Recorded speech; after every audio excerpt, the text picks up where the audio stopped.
Assalamualaikum warahmatullahi wabarakatuh. Alhamdulillahi wahdah, wassalatu wassalamu ala man la nabiyya ba'dah, wa ala alihi wa sahbihi wa mawalah, amma ba'd. Faqala ta'ala, inna lillahi wa inna ilaihi raji'un. Para pemirsa sekalian yang Allah muliakan, sekaligus jamaah kajian yang hadir di masjid ini, alhamdulillah kita ini umat Nabi Muhammad SAW, umat yang mendapatkan perhatian dari Allah Ta'ala dengan keistimewaan-keistimewaan yang banyak. Satu di antara keistimewaan itu adalah kita diberikan penjelasan yang sangat rinci terkait kehidupan alam barzakh dan kehidupan akhirat, sehingga dengan kelengkapan informasi itu kita sudah tahu gambarannya. Ibarat orang mau diajak pindahan, informasinya itu lengkap. Oh ngono tak tempati, maka menjadi tenanglah kita. Kebetulan para peserta kajian Yayasan Permata Jingga yang Allah muliakan, yang kita kaji itu adalah Al-Ba'tsu wa ahwalu yaumil qiyamah, hari kebangkitan dan dahsyatnya hari kiamat.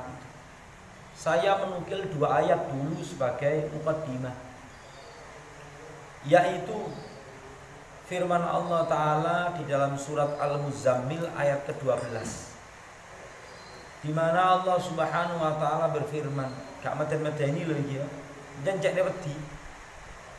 Fa kaifa tattaquna in kafartum yauma yaj'alul wildana shiba as-samaa'u munfatirun bih kana wa'duhu maf'ula inna hadhihi tadhkirah faman syaa ittakhadha ila rabbih sabila. Bagaimana kalian bisa bertakwa, hai umat manusia, kalau kalian masih ingkar dengan satu hari yang membuat anak kecil beruban? Tahukah Anda apa yang dimaksud dengan hari yang membuat anak kecil beruban itu? Itu adalah hari ketika Allah Subhanahu wa Ta'ala menyatakan, ambillah wahai neraka, hei para penjaga neraka, pada setiap 1000 orang anak cucu Adam, satu yang mendapatkan surga, 999 itu jatahnya neraka. Ikulah serem. Pada hari itu as-samaa'u munfatirun bih, langit itu pecah. Dan memang janji Allah untuk menghancurkan alam semesta, mematikan selain Dia, mematikan seluruh makhluk itu maf'ula, pasti akan terjadi. Inna hadhihi tadhkirah, ini adalah pengingat. Faman syaa ittakhadha ila rabbih sabila, siapa yang mau maka dia segera mengambil keputusan, saya akan menempuh jalannya Allah. Berapa lama sih orang itu enak di dunia ini? Berapa lama sih orang itu tidak enak dan susah payah di dunia ini? Hanya usia manusia itu 60 tahun, 70 tahun, lulus SMA mati, menjelang menikah mati, punya anak 1 mati. Kadangkala hanya sedikit saja yang melampaui usia di atas 60. Setelah itu akhirat Allah itu selama-lamanya, 1000 tahun lebih, 10.000 tahun lebih, 1 juta tahun lebih. Demikianlah keadaan manusia, sehingga capek-capek di dunia ini tak seberapa. Itu keputusan mengacu kepada kelompok ayat pertama sebagai pembuka bab ini. Yang kedua, saya tadi memulai pembicaraan kita ini dengan sebuah ayat yang merupakan hakikat kehidupan yang perlu kita tahu. Inna lillahi wa inna ilaihi raji'un. Sesungguhnya kita ini miliknya Allah. Kita ini zahir batin miliknya Allah. Telinga ini pemberian Allah, mata ini pemberian Allah, ruh kita ini dititipkan Allah ke jasad. Apa yang kita miliki dari tas, handphone, baju, celana, mobil, rumah, surat tanah, rekening, semuanya itu titipan sementara dari Allah Ta'ala. Hakikat pemiliknya yang sebenarnya adalah Allah Ta'ala. Maka hakikat kehidupan ini perlu kita ketahui mengacu pada inna lillahi wa inna ilaihi raji'un. Taruhlah ada sesuatu yang mengenakkan atau tidak mengenakkan kita dapatkan. Kita mendapat sesuatu atau tidak mendapatkan sesuatu. Kita mendapat sesuatu atau kehilangan sesuatu. Yang perlu kita ingat adalah Allah lagi bertindak kepada miliknya sendiri. Allah lagi berbuat kepada miliknya sendiri. Inna lillahi wa inna ilaihi raji'un. Sikapnya seorang hamba adalah ridho kepada putusan Allah, kesyukuran atau kesabaran. Dan hakikat kehidupan yang sangat penting adalah tidak ada satupun dari kita semuanya ini yang tidak kembali kepada Allah. Nah, saat kembali itu, maka keadaan manusia itu beragam. Pada tiupan sangkakala pertama Allah menghancurkan alam semesta. Pada tiupan sangkakala yang kedua Allah membangkitkan manusia untuk prosesi hisab. Pada saat itu keadaan manusia itu ada yang tenggelam di dalam keringatnya, dikumpulkan di satu tempat, manusia pertama sampai manusia terakhir dalam keadaan khufatan, tidak beralas kaki, urotan, telanjang, tidak pakai baju, hurlan, masih tertutup kemaluannya, belum khitan, telanjang semuanya. Ketika Rasulullah menyampaikan hal itu, Sayyidatina Aisyah dan Ummu Salamah radhiyallahu ta'ala anha, dua istri Nabi ini kaget. Lah orang kalau telanjang pada momen semacam itu, yang dzuru ba'du ila ba'd, satu sama lain melihat kemaluan orang lain, itulah seakan, maka Nabi bersabda, al-amru asyaddu min ayyuhimmahum dzalik. Wahai Aisyah, keadaan manusia pada saat itu wis gak sempet memperhatikan yang semacam itu. Qad syughila kullu nafs. Masing-masing diri itu sibuk dengan urusannya sendiri-sendiri. Dalam bahasanya surat Abasa, likulli mri'in yauma idzin sya'nun yunih. Pada hari itu manusia memiliki urusan yang sibuk-sibuk. Kita ini kadangkala lapar, mau antri ambil makan gitu aja sudah lupa anak istri. Apalagi kondisi mencekam, mau dimasukkan penjara yang siksanya selama-lamanya. Tentu terus gak sempat mikir sing macam-macam, sibuk. Ada orang yang tenggelam di bawah keringatnya karena anna syamsa tadnu minan nasi fayariqun.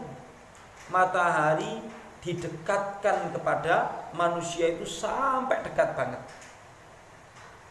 sehingga masing-masing orang itu terlihat dari amalannya ketika di dunia. Oh, ada yang keringatnya itu hanya sebatas mata kaki, ada keringatnya itu mencapai dengkul, ada keringatnya sampai pinggang, ada keringat manusia itu sampai menenggelamkan kepada dia. Keadaan manusia beragam ketika itu, tuan-tuan, sesuai dengan keadaan mereka masing-masing.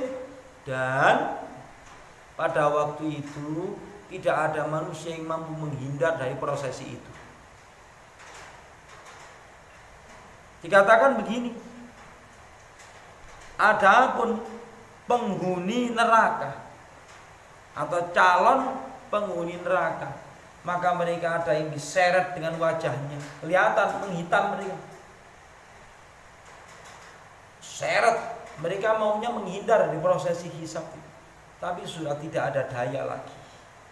Nah, yang kita mau ceritakan itu adalah bagaimana sih keadaannya orang-orang yang beriman yang wajahnya itu bercahaya, dibangkitkan dalam kondisi dampak air wudhu, dampak kesolehan, dampak ketaatannya itu dinampakkan oleh Allah Subhanahu wa taala. Yauma tabyaddu wujuh wa taswaddu wujuh. Pada hari ketika wajah manusia memutih bersinar, ada pula yang hitam semakin mencereng medeni. Di sini dikatakan ada orang yang termasuk rombongan terakhir dimasukkan ke surga. Ditanya, malakala tas'al, hei orang beriman yang mau dimasukkan ke surga, kamu tidak meminta tak? Rabbi qad sa'altuka hatta istahyaituka. Saya sudah mau meminta kepada Anda ya Allah, tapi saya selamat dari neraka, matur suwun. Mau meminta itu kok malu saya. Fayaqulullahu jalla dzikruh. Maka Allah Ta'ala yang maha agung mengatakan, alam tardo an utika mithla dunya mungdu khalaqtuha ila yaumi afnaituha wa asyra'at af. Mau enggak? Aku anugerahkan kepadamu seluruh isi dunia itu seperti yang mulai aku awal ciptakan sampai akhir aku ciptakan, dan aku lipat gandakan 10 kali lipat dari itu. Ini merupakan balasan dari orang-orang yang biasa-biasa saja, orang rendahan di surga itu. Orang yang paling miskin di surga itu, dunia dan seisinya ini masih dikalikan 10 kali lipat. Sehingga dikatakan dalam surat Al-Insan, wa idza ra'aita thamma ra'aita na'iman wa mulkan kabira. Sejauh mereka melemparkan pandangan, mau melihat ke sana kerajaan-kerajaan, melihat ke sana kerajaan-kerajaan, di sana nikmat dan kerajaan kekuasaan yang gak usah kampanye wis. Untuk menjadi raja di akhirat itu tidak perlu kampanye, masang foto di pinggir jalan sebanyak-banyaknya, tidak perlu wis. Karena capek-capek untuk meraih kemuliaan surga itu sudah dilakukan ketika di dunia. Di sini dikatakan ada dialognya para sahabat ketika ditunjukkan nikmatnya orang-orang beriman di surga itu. Maka sahabat Umar bilang begini, ala tasma'u ma yuhadithuna ibnu umi abdin ya Ka'ab an adna ahli jannati manzilan. Hei, dari sahabat Umar, apakah engkau tidak mendengar bagaimana sahabat Abdullah bin Mas'ud cerita tentang orang yang paling rendah kedudukannya di surga itu kayak ngono iku hebate wae Ka'ab. Fa kaifa a'lahu. Lantas bagaimana keadaan para petinggi surga? Bagaimana keadaan para petinggi surga? Dikatakan di sini, ya Amirul Mukminin. Jawabannya sahabat Ubay bin Ka'ab, ulama Qur'annya sahabat itu sahabat Ubay bin Ka'ab. Aqra'ukum Ubay. Sabda Rasulullah. Di sini dikatakan, ya Amirul Mukminin, hei pemimpin orang beriman, sudah barang tentu untuk mereka itu mala ainun ra'at wala udhunun sami'at. Kenikmatan yang tidak pernah dilihat oleh mata, kenikmatan yang nikmat itu tidak pernah didengar oleh telinga, dan tidak pernah nikmat itu terbersit di dalam hati seorang hamba. Para pemirsa sekalian yang Allah muliakan, ketika kenangan tentang dahsyatnya hari akhirat, bahwasanya cepat atau lambat kita semuanya ini akan pulang kampung, mudik. Dan lagi mudik. Kalau orang dunia ini memahami ada orang mati itu seakan mati wisan sinoman. Tidak begitu. Orang yang memahami hakikat kehidupan ini, mereka mengatakan, loh si fulan wis mulai nang akhirat. Karena memang kita diciptakan untuk akhirat yang selama-lamanya, kemudian diuji sesaat saja di dunia ini, mau taat atau maksiat. Silakan milih. Para pemirsa sekalian, untuk berikutnya bagaimana keadaan mahsyar, bagaimana keadaan manusia di pengadilan Allah Subhanahu wa taala. Insya Allah pada pertemuan berikutnya kita kaji. Demikian, assalamualaikum warahmatullahi wabarakatuh.